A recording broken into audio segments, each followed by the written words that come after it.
ನಮಸ್ಕಾರ ಕರ್ನಾಟಕ. ಭಾಳ ದಿನ ಆಯಿತು ನಿಮ್ಮ ಭೇಟಿಯಾಗಿ. ಇವತ್ತು ಈ ಒಂದು ವಿಚಾರ ಹತ್ಕೊಂಡು ಭುಗಿಲೆದ್ದು ಎಲ್ರಿಗೂ ತೊಂದರೆ ಕೊಡ್ತಾ ಇದೆ.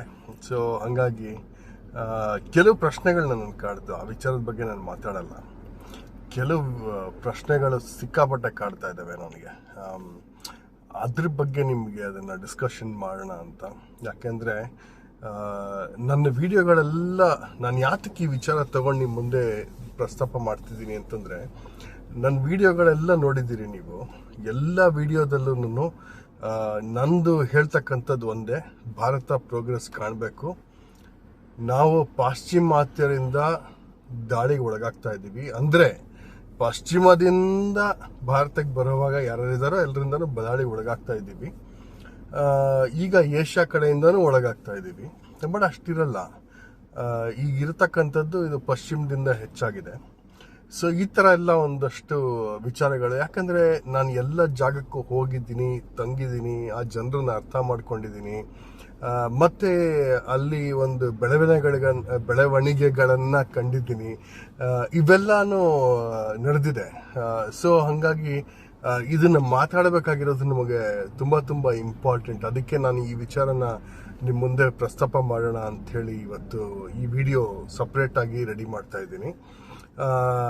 ಇದರಲ್ಲಿ ಏನಾಗುತ್ತೆ ಅಂದರೆ, ನಮ್ಮ ಹಿಸ್ಟ್ರಿನೇ ನಾವು ನೋಡ್ಕೊಳ್ಳಿ. ಯಾವ್ಯಾವ ಡೈನಾಸ್ಟಿ ನಾವು ಏನು ಹಿಸ್ಟ್ರಿ ಓದಿದ್ದೀವಿ, ರಾಜ ಮಹಾರಾಜರದು, ಅಥವಾ ಬೇಡ ನಾವು ಹಿಸ್ಟ್ರಿ ಓದಿಲ್ಲಪ್ಪ ಅಂದರೆ ಪಿಕ್ಚರ್ಗಳನ್ನ ನೋಡಿದ್ದೀವಲ್ವಾ. ಸೊ ಏನೇ ನೋಡಿದ್ರು ಆ ಒಂದು ವಿಚಾರದಲ್ಲಿ ನಮ್ಮ ಭಾರತ ದಾಳಿಗೆ ಒಳಗಾಗಿ ಒದ್ದಾಡಿರೋದೇ ನಮ್ಮದು ಒಂದು ಹಿಸ್ಟ್ರಿ. ಯಾಕೆ ಅಂತಂದರೆ ನಮ್ಮ ದೇಶ ಮಾರ್ತಾ ಇರ್ತಕ್ಕಂಥವ್ರು ತುಂಬ ಜನ ಇದ್ದಾರೆ. ಯಾಕಂದರೆ ಅವ್ರಿಗೊಂದು ಸಣ್ಣ ದುಡ್ಡು ಸಿಕ್ಕಿದ್ರೆ ಸಾಕು, ಅವು ಏನು ಬುದ್ಧಿ ಅವಕ್ಕೆ ಹೆಂಗೋಡುತ್ತೆ ಅಂತ ನನಗೆ ಗೊತ್ತಿಲ್ಲ. ಏನು ಮಾಡ್ತಾರೇನೋ ಆ ದುಡ್ಡಲ್ಲಿ ಅಂತನೋ ಗೊತ್ತಿಲ್ಲ. ತನ್ನ ದೇಶ ತಾವು ಹುಟ್ಟಿರತಕ್ಕಂಥದ್ದನ್ನೇ ಆ ಒಂದು ಕಲ್ಚರು, ಆ ಒಂದು ನಮ್ಮ ಜನ ನಮ್ಮಂಥವ್ರು ಅನ್ನೋದನ್ನ ಬಿಟ್ಬಿಟ್ಟು ಇವರು ಬೇರೆ ಕಡೆಗೆ ವಾಲ್ಕೊಂಡ್ಬಿಡ್ತಾರೆ.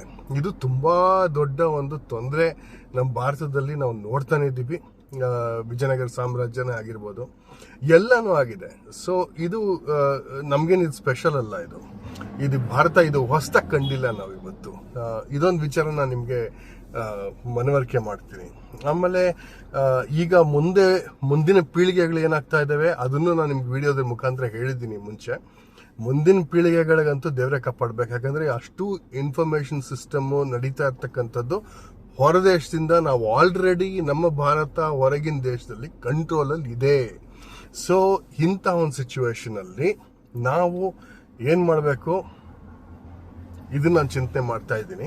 ಇದ್ರ ಬಗ್ಗೆ ಯಾವ ಥರ ಮಾಡಬೇಕು ಅನ್ನೋಂಥದ್ದು ನಾನು ನಿಮ್ಮೆಲ್ರಿಗೂ ಕರೆ ಕೊಟ್ಟೆ. ಬನ್ನಿ ಎಲ್ಲರೂ ಸೇರ್ಕೊಳ್ಳೋಣ, ಇದನ್ನೆಲ್ಲ ಚೇಂಜ್ ಮಾಡೋಣ ಅಂತ. ಒಬ್ಬರು ಇಬ್ಬರು ಅಷ್ಟೇ ನನಗೆ ಸಪೋರ್ಟ್ ಸಿಕ್ಕಿದ್ದು, ಹೆಚ್ಚಾಗೇನೂ ಆಗಿಲ್ಲ. ಯಾಕಂದರೆ ಎಲ್ಲರೂ ಒಗ್ಗೂಡಿದ್ದರೆ ನಮ್ಮ ಭಾರತ ಚೇಂಜ್ ಆಗೋಗ್ತಾ ಇತ್ತು. ಆದಷ್ಟು ಎಲ್ಲ ಸೇರ್ಕೋತಾ ಇದ್ವಿ. ಈಗ ಅದಕ್ಕೊಂದು ಕಾಲ ಬಂದಿದೆ ಅಂತ ನನಗೆ ಅನಿಸುತ್ತೆ. ಯಾಕಂದರೆ ಒಂದು ಒಳ್ಳೆ ಪ್ರತಿಷ್ಠಿತ ಸಂಸ್ಥೆಯ ಜೊತೆಗೆ ನಾನು ಡಿಸ್ಕಷನಲ್ಲಿ ಇದ್ದೀನಿ. ಅದೊಂದು ಡಿಸ್ಕಷನ್ ನಡೀತಿದೆ. ಅದರಿಂದ ಏನಾದರೂ ಆದರೆ ನಮಗೆ ಆಗ್ತಕ್ಕಂಥ ಒಳಿತು ನೆಕ್ಸ್ಟ್ ಲೆವೆಲ್ ಇರುತ್ತೆ. ಸೊ ಹಾಗಾಗಿ I am more than happy. ನೋಡೋಣ ಹೇಗೆ ನಡೆಯುತ್ತೆ ಅನ್ನೋದು ನನಗಿನ್ನೂ ಅಷ್ಟು ಐಡಿಯಾ ಇಲ್ಲ ಈ ವಿಚಾರದಲ್ಲಿ. ಮುಂಚೆನೇ ಹೇಳ್ದಂಗೆ ನಾನೊಂದು ಕನ್ಸ್ಟ್ರಕ್ಷನ್ ಸೈಟ್ನಲ್ಲಿ ಇದ್ದೀನಿ. ಹಾಗಾಗಿ ನಾನು ಹೆಚ್ಚಾಗಿ ನಿಮ್ಮ ಹತ್ರ ಕನೆಕ್ಟ್ ಮಾಡ್ತಾ ಇಲ್ಲ. ಆ ಒಂದು ವಿಡಿಯೋಗಳನ್ನು ಮುಂಚಿನ ಥರ ತೊಗೊಂಬರ್ತಿಲ್ಲ.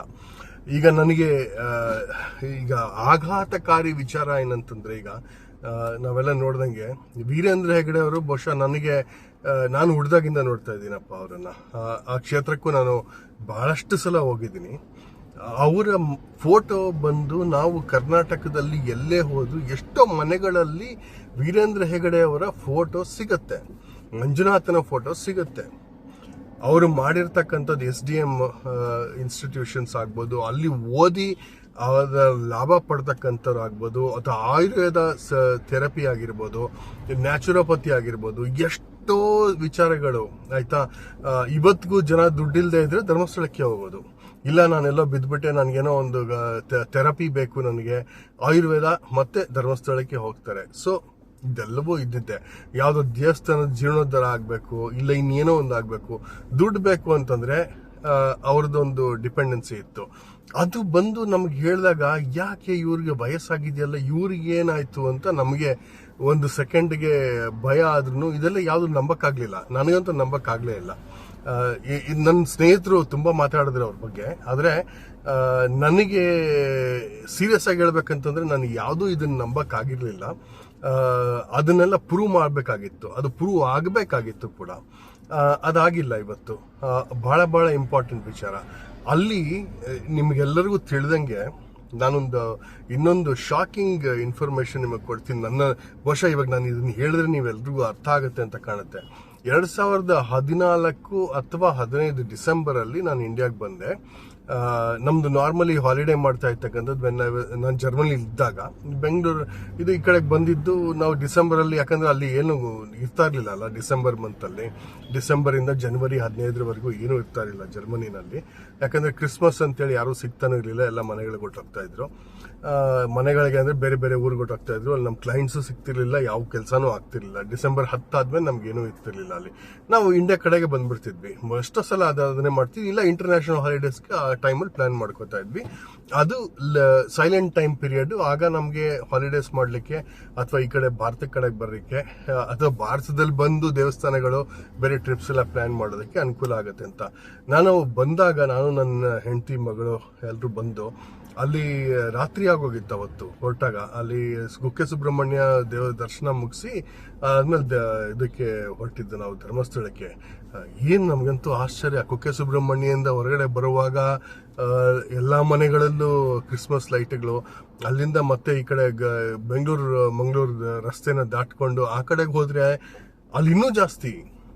ಅಲ್ಲಿ ಯಾವ್ಯಾವ ದೇವಸ್ಥಾನಗಳಿದಾವೆ ಎಲ್ಲ ಕಡೆಗೂ. ಇದು ನಾನು ಧರ್ಮದ ಇದಕ್ಕೆ ಮಾತಾಡ್ತಾ ಇಲ್ಲ, ದಯವಿಟ್ಟು ಕ್ಷಮಿಸಿ. ನನ್ನ ಧರ್ಮನ ಯಾವುದೋ ಒಂದು ಟಾಪಿಕ್ ತಗೋತಾ ಇಲ್ಲ. ಯಾಕೆ ಹಾಳಾಗಿರ್ಬೋದು ಅಂತ ನಾನು ಕೇಳ್ಕೊತಾ ಇದ್ದೀನಿ. ಈ ಒಂದು ವಿಚಾರ ಇದೆಲ್ಲಲಿಂದ ಏನೇನಿಂದ ಟ್ರಿಗರ್ ಆಗಿರ್ಬೋದು ಅನ್ನೋದೊಂದು ಭಯ ನನಗೆ ಹುಟ್ಟಿಸ್ಬಿಟ್ಟಿದೆ. ಯಾಕಂದ್ರೆ ಇಂಥ ಒಂದು ಮನುಷ್ಯ, ಎಸ್ಟಾಬ್ಲಿಷ್ ಆಗಿರ್ತಕ್ಕಂಥವ್ರು, ಒಳ್ಳೇದ್ ಮಾಡ್ತಕ್ಕಂಥವ್ರು, ಎಷ್ಟೋ ಜನಕ್ಕೆ ಮದುವೆ ಮಾಡಿಸಿರುವಂಥವ್ರು, ಅವ್ರು ದುಡ್ಡು ಬೇಕು ಅಂದ್ರೆ ಬೆಳಗ್ಗೆ ಹೋಗಿ ಲೈನಲ್ಲಿ ನಿಂತ್ಕೊಂಡು ದುಡ್ಡು ತಗೊಳ್ಳೋಂಥ ಜನ ಎಷ್ಟು ಜನ ಇದ್ದಾರೆ. ಇದನ್ನೆಲ್ಲ ಯಾರಿಗೂ ಜ್ಞಾಪಕನೇ ಬರ್ಲಿಲ್ವಾ ಅನ್ನೋದು ನನಗೆ ಭಯ ಆಗೋಗಿದೆ ಇವಾಗ. ಈ ಒಂದು ವಿಚಾರ. ಯಾಕಂದ್ರೆ ಇದು ನಾನು ಯಾಕೆ ವಿಚಾರ ಮಾಡಬೇಕು ಅಂತಂದ್ರೆ, ನಾವುಗಳು ಏನೋ ಮಾಡ್ಕೊಂಡು ಓಡಾಡ್ತಾ ಇದೀವಿ. ಇಂಥ ಒಂದು ಮೆಂಟಾಲಿಟಿ, ಇಂಥ ಒಂದು ಜನ ಇದ್ರೆ ಏನು, ಯಾರಿಗೋಸ್ಕರ ನಾವು ಮಾಡ್ತಾ ಇದೀವಿ? ನಮ್ಮ ಭಾರತ ನಿಜವಾಗ್ಲೂ ಇದೆಯಾ ಅನ್ನೋಂಥ ಒಂದು ಪ್ರಶ್ನೆ ಬರುತ್ತೆ. ಯಾಕಂದ್ರೆ ಇವಾಗ ನೀವು ಯಾವ ಧರ್ಮದಲ್ಲನ ಇರಿ, ಯಾವ ಜಾತಿ ಸರ್ಟಿಫಿಕೇಟ್ ಅನ್ನ ಇಟ್ಕೊಂಡಿರಿ, ಯಾರೇನ ಆಗಿರ್ಲಿ, ಭಾರತ ಮೊದಲು.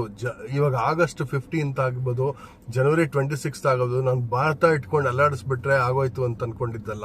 ನನಗೆ ಭಯನೇ ಆಗತ್ತೆ ಈ ನಡುವೆ. ಯಾಕಂದ್ರೆ ನಮ್ಮ ಜನ ಅಷ್ಟು ಕೈ ಬಿಟ್ಟು ನಿಂತ್ಕೋತಾರೆ. ಭಯ, ಪೂರ್ತಿ ಭಯ ಆಗತ್ತೆ ಈ ತರ ಮಾಡಿದ್ರೆ. ಈ ಒಂದು ಸಿಸ್ಟಮ್ನೇ ನಾವು ಹಾಳು ಮಾಡಿಬಿಟ್ಟಿದೀವಿ. ಇಲ್ಲಿ ನೋಡಿದ್ರೆ ನಮ್ಮ ಕರ್ನಾಟಕ ಏನೋ ಮಾಡಿಕೊಂಡು ಪ್ರೋಗ್ರೆಸ್ ಅಂತೂ ಆಗ್ತಾನೆ ಇಲ್ಲ. ಇವಾಗ ದಿವಾಳಿ ಕಡೆಗೆ ನಾವು ಹೊರಟಿದ್ದೀವಿ ಆಲ್ರೆಡಿ. ನಾನು ಯಾರ ಬಗ್ಗೆನೂ ಮಾತಾಡಲ್ಲ, ನನಗೆ ಬೇಡ ಅದು. ಯಾಕಂದ್ರೆ ನೋಡಿದ್ರೆ ನಮ್ಗೆ ಬೆಂಕಿ ಬರುತ್ತೆ. ಯಾಕಂದ್ರೆ ಅಷ್ಟು ಒಳ್ಳೆ ಆಪರ್ಚುನಿಟೀಸ್ ಇರುವಂತದ್ದು, ಒಳ್ಳೆ ಒಂದು ಮಾರ್ಗದರ್ಶನ ಸಿಕ್ಕಿದ್ರೆ, ಒಳ್ಳೆ ಒಂದು ಲೀಡರ್ಶಿಪ್ ಸಿಕ್ಕಿದ್ರೆ ಎಲ್ಲೋ ಏನೋ ಮಾಡ್ಬೋದು. ಇವತ್ತು HL ಅಂತ ಒಂದು ಸಂಸ್ಥೆ ಹೊರಗಿನ ರಾಜ್ಯಕ್ಕೆ ಮುಖ ಮಾಡಿ ನಿಂತ್ಕೊಂಡಿದೆ. ಎಷ್ಟೋ ಸಂಸ್ಥೆಗಳು ನಮ್ಮ ಕರ್ನಾಟಕನ ಬಿಟ್ಟು ಆಲ್ರೆಡಿ ಹೋಯ್ತು. ಕರ್ನಾಟಕ ಏನು ಪ್ರೋಗ್ರೆಸ್ ಇಲ್ಲ. ಬೇರೆ ಕಡೆಗೆ ಇರ್ತಕ್ಕಂಥದ್ದು ಆಲ್ರೆಡಿ ಒದ್ದಾಡ್ತಾ ಇದ್ದೀವಿ. ನಾನು ಯಾವ ಸೀಡು ನಾನು ಇಲ್ಲಿ ಇಂಪ್ಲಾಂಟ್ ಮಾಡಬೇಕಾಗಿಲ್ಲ. ಯಾಕೆಂತಂದ್ರೆ ಈಗ ನಮಗೆ ಸ್ಟಾರ್ಟ್ಅಪ್ ಕಲ್ಚರು ಹಾಳಾಗಿ ಹೋಗ್ತಾ ಇದೆ, ಡೆವಲಪ್ಮೆಂಟ್ಸು ಹಾಳಾಗಿದೆ. ಸೊ ಇದರಲ್ಲಿ ನಮಗೆ ಇಂಪಾರ್ಟೆಂಟ್ ಏನಂತಂದ್ರೆ, ಇವಾಗ ಎಲ್ಲರೂ ಮತ್ತೆ ರೀಇನಿಷಿಯೇಟ್ ಮಾಡ್ಕೋಬೇಕಾಗತ್ತೆ.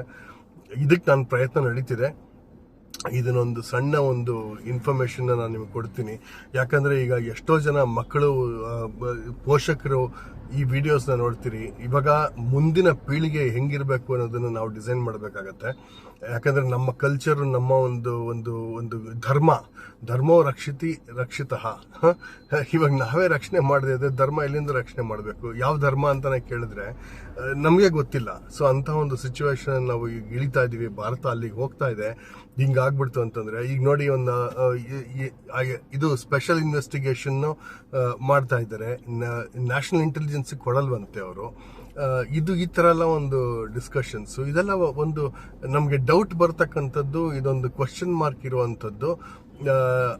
ಅವ್ರಿಗೆ ಏನ್ ಬೇಕೋ ಅದನ್ನೇ ಮಾಡ್ಕೋತಾರೆ ಜನ ಕೂತ್ಕೊಂಡು.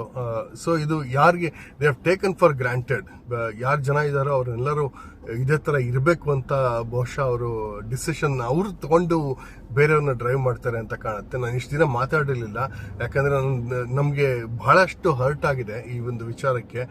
ಅದಕ್ಕೋಸ್ಕರ ನಾನು ಇವತ್ತು ಧ್ವನಿ ಎತ್ತಿ ಈ ಒಂದು ವಿಡಿಯೋನ ರೆಕಾರ್ಡ್ ಮಾಡಿದ್ದೀನಿ. ಬಹಳ ಜನ ಕೇಳಿದ್ರು, ಮೇಡಮ್ ನೀವು ಸೌಜನ್ಯ ಅವ್ರದ್ದು ಮಾಡಿ, ಅನನ್ಯ ಭಟ್ ಅವ್ರದ್ದು ಮಾಡಿ ಅಂದ್ರು. ಅನನ್ಯ ಭಟ್ ಅನ್ನೋರೇ ಇಲ್ಲ ಅಲ್ಲಿ, ಯಾರು ಅಂತಾನೆ ಗೊತ್ತಿಲ್ಲ ನನಗೆ. ಸೊ ಈ ಒಂದು ವಿಚಾರಗಳಲ್ಲಿ ನಮ್ ಭಯನೇ ಆಗುತ್ತೆ. ಇಂಥದ್ದೆಲ್ಲ ಏನಪ್ಪಾ ಸೃಷ್ಟಿ ಮಾಡ್ತಾ ಇದಾರೆ, ಒಂದು ಕಾಲ್ಪನಿಕ ಲೋಕನೇ ಸೃಷ್ಟಿ ಮಾಡ್ತಾ ಇದ್ದಾರಲ್ಲ ಇವರೆಲ್ಲ ಕೂತ್ಕೊಂಡು ಅಂತ. ಸೊ ಇದೆಲ್ಲ ಒಂದು ಹಂತಕ್ಕೆ ಬರ್ಲಿ ಅಂತ ನಾನು ಕಾಯ್ತಾ ಕೂತಿದ್ದೆ. ಏನಪ್ಪಾ ಇದು ಭಾರತ ಎಲ್ಲಿಗೆ ಹೋಗ್ತಾ ಇದೆ, ಹಿಂಗೆಲ್ಲ ಆಗ್ಬಿಡ್ತು ಅಂತಂದ್ರೆ ಇದು ಇವರೇನೋ ಹೇಳ್ತಾರೆ, ಅವರೇನೋ ಒಂದು ಹೇಳ್ತಾ ಇದಾರೆ. ಯಾವ್ದನ್ನ ನಂಬೋದು ಯಾವ್ದನ್ನ ಬಿಡೋದು ಏನೋ ಒಂದು ಐಡಿಯಾನೇ ಇಲ್ಲ, ಆ ತರ ಒಂದು ಸಿಚುವೇಶನ್. ಎನಿವೆ, ಆಗಸ್ಟ್ 15ನೇ ತಾರೀಕು ಯಾರು ಏನ್ ಮಾಡಿದ್ರು ಮಾಡ್ಕೊಂಡು ಹೋಗ್ತಾರೆ. ನೋಡಿ, ಆಗಸ್ಟ್ 15ನೇ ತಾರೀಕು ನಾವು ಶ್ರೀಜನ್ ಅಂತಕ್ಕಂಥ ಒಂದು ಪ್ರಾಡಕ್ಟ್ಸ್ ನಾವು ಇಂಟ್ರೊಡ್ಯೂಸ್ ಮಾಡಿದ್ವಿ. ಒಂದು ಸ್ಟೋರ್ ಓಪನ್ ಆಗಿದೆ ವಯಾಲಿ ಕಾವಲ್ನಲ್ಲಿ. ನಿಮ್ಮೆಲ್ರಿಗೂ ನೋಡಿರ್ಬೇಕು ಆ ವಿಡಿಯೋಸ್ ಎಲ್ಲ, ನಾವು ಯೂಟ್ಯೂಬ್ ಅಲ್ಲಿ ಪಬ್ಲಿಷ್ ಮಾಡಿದ್ದೆ ಕೂಡ. ಆಸ್ಪಿಷಿಯಸ್ ಡೇ, ಸ್ವತಂತ್ರ ದಿನಾಚರಣೆ ಮಹೋತ್ಸವದ ದಿನ ಅದನ್ನು ರಿಲೀಸ್ ಮಾಡಿದ್ದೀವಿ. ಸೊ ಹಾಗಾಗಿ ಒಳ್ಳೆ ಒಂದು ಇನಿಷಿಯೇಟಿವ್. 600 ಜನ ನಾವು ವಿಮೆನ್ ಟ್ರಾನ್ಸ್ ವುಮೆನ್ ಅವ್ರಿಗೆ ರೆಡಿ ಮಾಡಿರುವಂಥದ್ದು. ಈಗ ಅಪ್ಕಮಿಂಗ್ ಪ್ರಾಜೆಕ್ಟ್ ಟ್ಯಾಕ್ಸಿ ಪ್ರಾಜೆಕ್ಟ್ ಇದೆ, ಟ್ರಾನ್ಸ್ ವುಮೆನ್ ಮತ್ತು ವಿಮೆನ್. ಇಲ್ಲೊಂದು 25 ಟ್ಯಾಕ್ಸಿ, ಒಂದು 50 ಜನಕ್ಕೆ ಎಂಪ್ಲಾಯ್ಮೆಂಟ್ ಸಿಗುತ್ತೆ. ಆಮೇಲೆ ಬಸ್ ಬರ್ತಾ ಇದೆ. ನಾನು ನಿಮ್ಗೆಲ್ರಿಗೂ ಹೇಳಿದ್ದೆ, ನಮ್ಮ ಅಮರ್ ಪ್ರಸಾದ್ ಅವ್ರ ಚಾನಲಲ್ಲಿ ಹೇಳಿದ್ದೆ, ಗೌರಿ ಶಕ್ಕಿ ಚಾನಲಲ್ಲಿ ಹೇಳಿದ್ದೆ, ಈ ಒಂದು ಬಸ್ಸೊಂದೊಂದು ಇನಿಷಿಯೇಟಿವ್ ಬರ್ತಾ ಇದೆ, ಅದಕ್ಕೂ ನಾನು ವ್ಯವಸ್ಥೆ ಮಾಡ್ತಾ ಇದ್ದೀನಿ. ಸಮಯಕ್ಕೆ ಭಾರತ್ ಯಾತ್ರದ್ದು ಬಹಳಷ್ಟು ದೊಡ್ಡದಾಗಿ ಹೋಗಿದೆ, ಹಾಗಾಗಿ ಅದನ್ನ ಸ್ವಲ್ಪ ಸಮಯ ತಗೋತಾ ಇದೆ. ಅದನ್ನ ಮಾಡೇ ಮಾಡ್ತೀನಿ. ಜನ ಏನಪ್ಪಾ ಅನಿತಾ ಹೇಳ್ತಾ ಇದ್ದಾರೆ, ಹೌದು, ಅದಕ್ಕೆ ಇನೋವೇಷನ್ ಫ್ರಂಟ್ ಕೂಡ ಆ್ಯಡ್ ಆಗಿದೆ. ಅದ್ರ ಜೊತೆಗೆ ಇನ್ನೊಂದಷ್ಟು ಆಕ್ಟಿವಿಟೀಸ್ ಕೂಡ ಆ್ಯಡ್ ಆಗ್ತಾ ಇದೆ. ಮತ್ತೆ ಪ್ಲಾನಿಂಗ್ ಬಹಳಷ್ಟು ನಡೀತಾ ಇದೆ. ಹಾಗಾಗಿ ಅದು ಸ್ವಲ್ಪ ಲೆಂತಿ ಪ್ರೊಸೀಜರ್ ಆಗಿರೋದ್ರಿಂದ ಅಲ್ಲಿ ನಡೀತಿದೆ. ಬಟ್ ಎಸ್ ಅಫ್ಕೋರ್ಸ್ ಜೆನೆಟಿಕ್ಸ್ ಒಂದು ಶುರು ಮಾಡ್ಬೇಕು, ಎಥಿಕಲ್ ಕ್ಲಿಯರೆನ್ಸ್ ಕಾಯ್ತಾ ಇದ್ದೀವಿ. ಮತ್ತೆ ಈಗ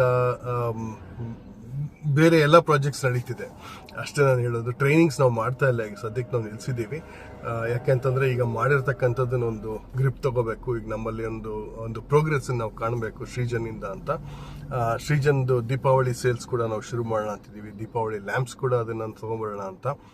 ನೋಡೋಣ ನಮ್ಮ ಜನ, ನಮ್ಮ ಕರ್ನಾಟಕ ಅಥವಾ ನಮ್ಮ ಭಾರತ ಯಾವ ಲೆವೆಲ್ಗೆ ಈ ಒಂದು ಇನಿಷಿಯೇಟಿವ್ನ ಸಪೋರ್ಟ್ ಮಾಡುತ್ತೆ ಅಂತ.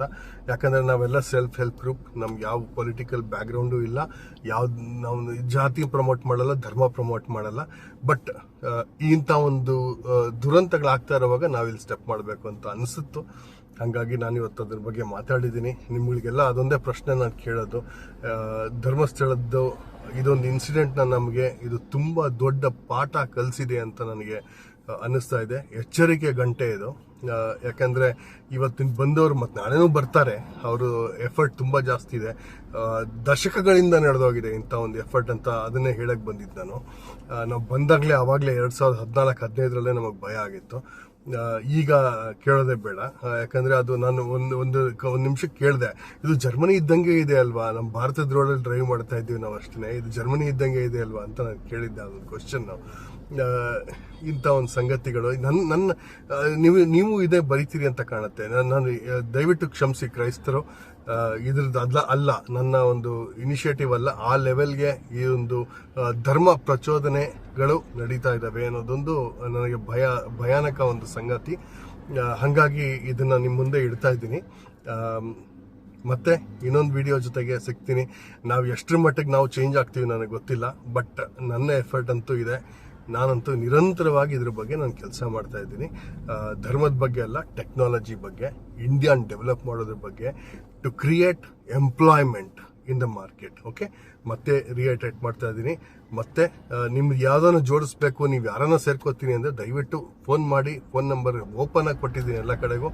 ಇಲ್ಲ ಬೇಕು ಅಂತಂದರೆ ಹೇಳಿ, ಕಮೆಂಟ್ ಮಾಡಿ, ನಾನು ಕಳಿಸ್ತೀನಿ. ಇಮೇಲ್ ಮಾಡಿ, ಯಾವ ಥರ ಬೇಕಾದ್ರೂ ಕನೆಕ್ಟ್ ಮಾಡ್ಬೋದು. ನಮಸ್ಕಾರ.